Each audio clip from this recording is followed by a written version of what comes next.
Have you ever wondered why it can be so difficult to break certain habits, even when you know they're bad for you? This brief video is meant to help you understand a bit about the science of addiction, the brain chemistry behind it, and why quitting something like nicotine can be so challenging. But also how quitting is crucial to living your healthiest life. Let's start with the basics of addiction. What is it?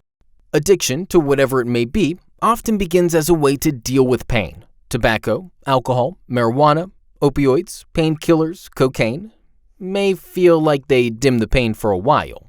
An addicted person has an overwhelming desire to use harmful substances despite the negative health consequences. Some of the most common addictions we hear about in the news affect the people we know and love. For tobacco products in particular, it's actually the nicotine that makes it so easy to get hooked and make it harder to quit. Why is that? Brain Chemistry 101. You probably heard about dopamine, the feel-good chemical your brain releases when you engage in activities you enjoy, such as eating and sleeping. The release of dopamine makes it easier to continue doing those feel-good activities. But here's the kicker. Dopamine is also released in the brain when you use substances such as tobacco and alcohol. Therein lies the problem. Nicotine use causes more dopamine to be released than our brain is used to, which feels good at first. In response to this extra dopamine, your brain begins to produce less dopamine.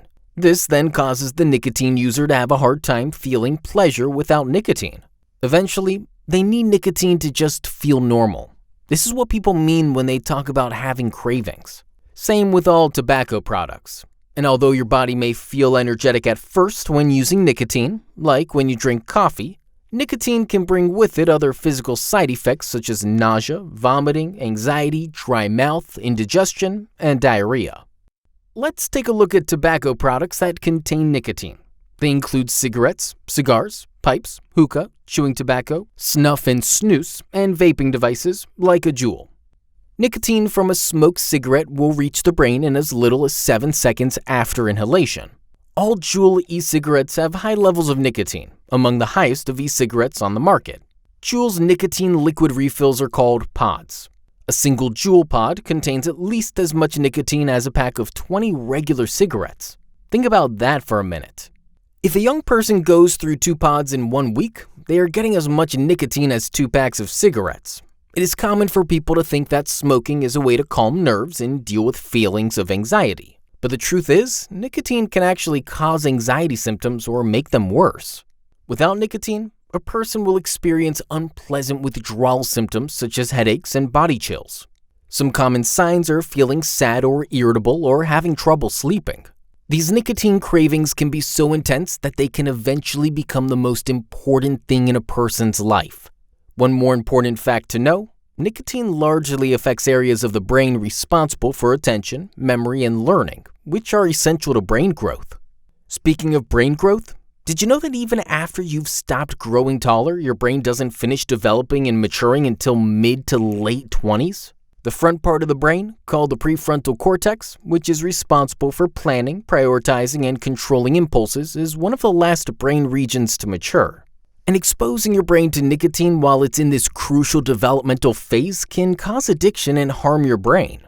Right now, important growth is happening in each of your brains and will continue to happen until you are about 25 years old. Furthermore, the tobacco industry is notorious for predatory marketing of tobacco products to young people, making you vulnerable and easier to become addicted to nicotine.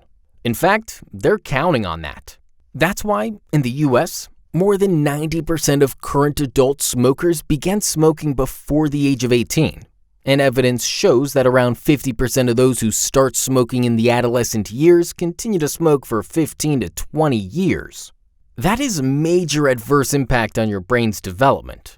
Putting nicotine into your body is dangerously addictive. According to the United States Surgeon General and the Centers for Disease Control and Prevention, nicotine can prime the developing brain for future addiction to other drugs. In summary, tobacco products can become an addiction with long-lasting health consequences, including negative impacts on brain development. Nicotine is the ingredient in tobacco products that makes your brain release dopamine. The more you use it, the more your brain becomes dependent on it to feel good. The extra dopamine released from using nicotine causes changes in your brain chemistry. making it difficult to feel good or even normal without nicotine. Brain development continues into your mid-20s. Exposing your brain to nicotine during this crucial period can have lasting impacts on your life and affecting things like your performance in school and healthy habits like sleep. Most people who are addicted to nicotine got hooked at a young age. Deciding to stay away from tobacco can save you from a life trapped by addiction and allow you to be more free. This video was created by the California Youth Advocacy Network, or CYAN. For more information about CYAN, please visit www.cyanonline.org.